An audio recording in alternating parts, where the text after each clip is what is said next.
Bonjour, Viviane Cangeloni. Dans les années 90-90, j'ai écrit un conte astrologique qui paraissait dans une revue mensuelle de développement personnel et de bien-être.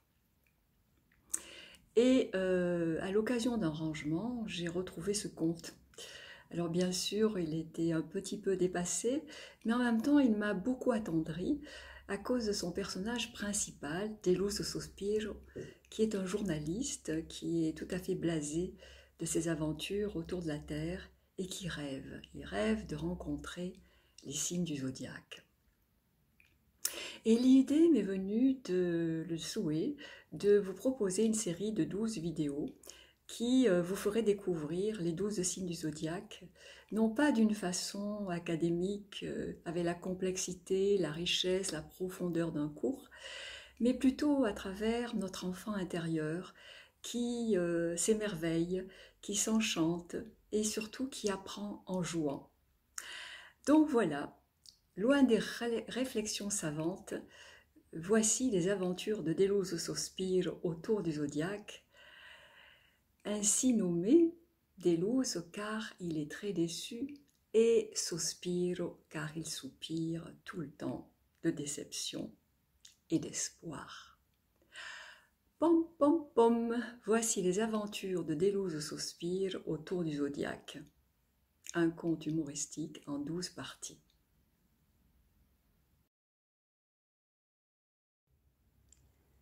Deluso contemple la voûte étoilée, si mystérieuse en cette nuit.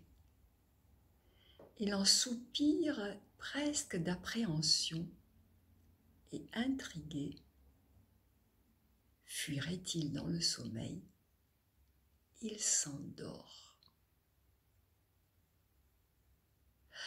Dans son rêve, Sospiro arrive près d'une grotte. Le crépuscule tombe sur la plaine endeuillée. La terre sent l'humus. Au bord de l'étang, les dernières fleurs de l'automne se meurent, voluptueuses, dans leurs robes pourpres et violacées. L'air est empli de sortilèges et un silence énigmatique plane. Entré dans la grotte, Deluso est saisi de panique. Quelqu'un, il en est sûr, le suit. Et ses soupirs de reprendre de plus belle sous l'effet de la crainte. Il résonne dans la nuit muette. Difficile de passer incognito avec ce bruit de chaudière. Le crépuscule se fait ténèbres. Deluso Sospiro, Sospiro, Sospiro, Sospiro. Il muscle son courage chancelant à coups de soupirs. Qui va là? Qui va là? Balbutie Sospiro. Oh là! En garde! Persiste notre héros qui tourne le dos à l'ennemi. Tout en s'empêtrant dans ses soupirs, Deluso effectue un volte-face magistral et se trouve soudain nez à nez avec un visage masqué de nuit. Seuls ses yeux sont visibles. Intense, pénétrant. Il scrute Deluso de leur regard d'aigle.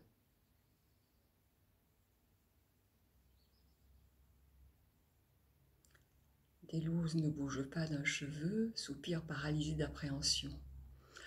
Voilà que notre mystérieux personnage consent à se présenter. Oups. On me nomme Monsieur Scorpion. Je vois, marmonne Sospiro dans un soupir plein de sous-entendus. Et vous voyez quoi? Réplique tout net Monsieur Scorpion.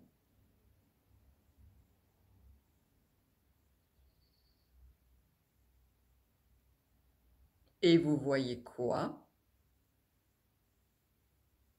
Que je suis un sexe maniaque, coléreux, jaloux, manipulateur, sombre et tourmenté, que je suis destructeur, autodestructeur. Bref, un mauvais signe.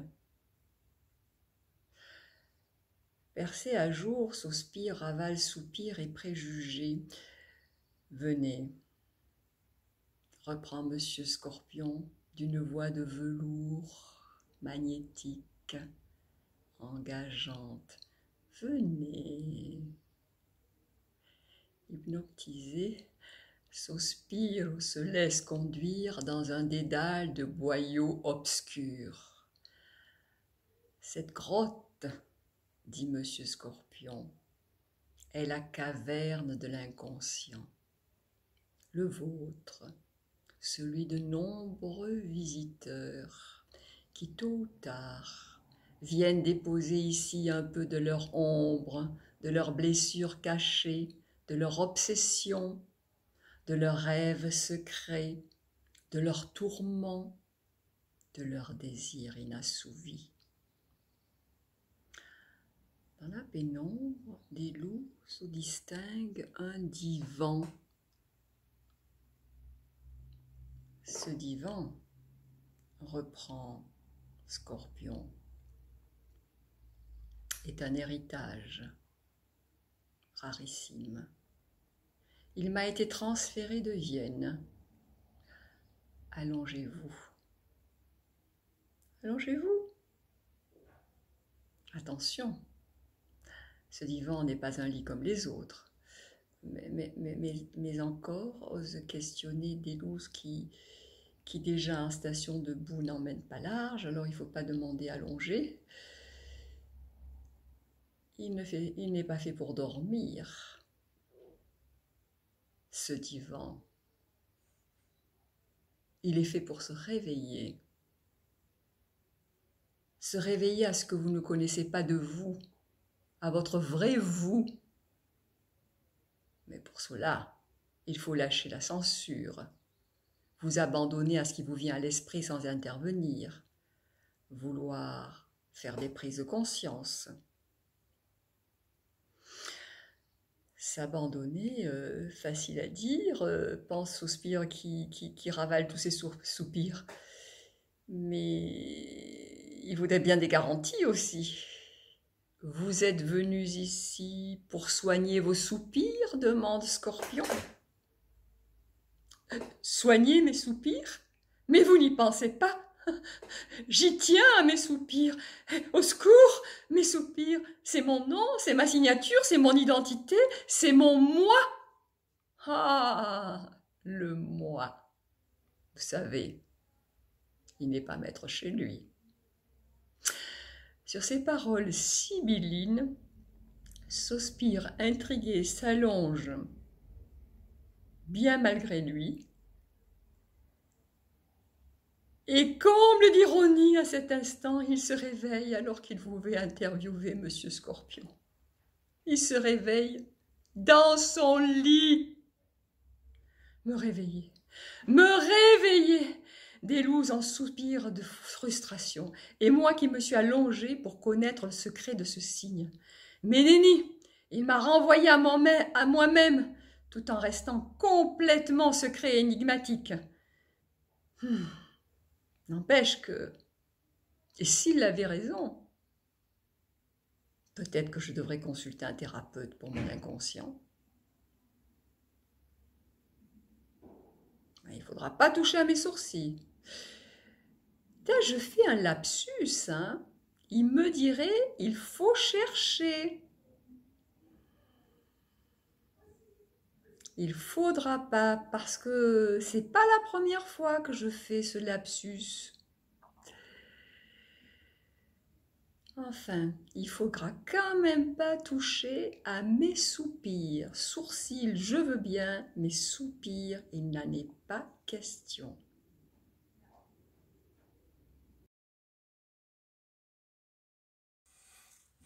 Bonjour, de nouveau. J'espère que ça vous a plu, que vous avez découvert quelque chose qui vous parle par rapport à ce signe, si c'est le vôtre, si c'est celui de quelqu'un que vous connaissez. Et bien sûr, ne vous identifiez pas complètement avec ce signe, ne soyez pas surpris si vous n'en avez pas certaines des caractéristiques, car l'astrologie est quand même très complexe et demande une consultation qui tient compte de tous les paramètres qui sont dans votre carte. Sachez que même si vous n'êtes pas de ce signe-là, vous le contenez dans votre carte, car nous avons les 12 signes à l'intérieur de nous. Mais c'était un peu de rêve, un peu de jeu, et je vous souhaite une belle découverte, de belles semaines à venir jusqu'au prochain signe, et n'oubliez pas de partager, de dire que vous avez aimé cette vidéo, pardon, si c'est le cas. C'était Viviane Cangeloni, thérapeute, astrothérapeute et numérologue, et thérapeute en transgénérationnel. Au revoir et à bientôt.